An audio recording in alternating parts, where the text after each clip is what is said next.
स्वामी, संसार का ये कैसा नियम है, जब इंसान सुख में होता है तो पूरी दुनिया उसके साथ खड़ी होती है, लेकिन जैसे ही उस पर बुरा वक्त आता है तो उसके अपने भी मुंह फेर लेते हैं।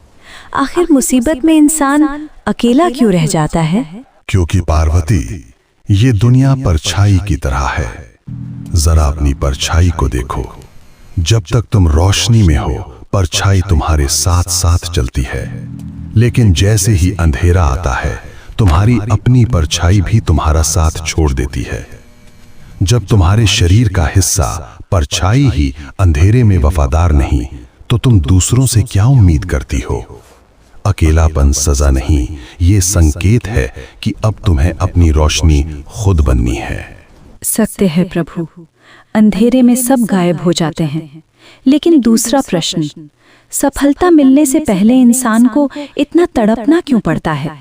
क्या उसे आसानी से मंजिल नहीं मिल सकती? नहीं पार्वती, क्योंकि आसानी इंसान को कमजोर बना देती है। उस तितली को देखो, उसे कोकून से बाहर आने के लिए बहुत जोर लगाना पड़ता है। अगर मैं उस कोकून को खोल दूं और उसे बिना मेहनत के बाहर निकाल दूं, तो उसके पंख कभी मजबूत नहीं होंगे, वो कभी उड़ नहीं पाएगी। इंसान का संघर्ष ही उसके पंखों में ताकत भरता है। दर्द उसे तोड़ नहीं रहा, उसे उड़ने के लिए तैयार कर रहा है।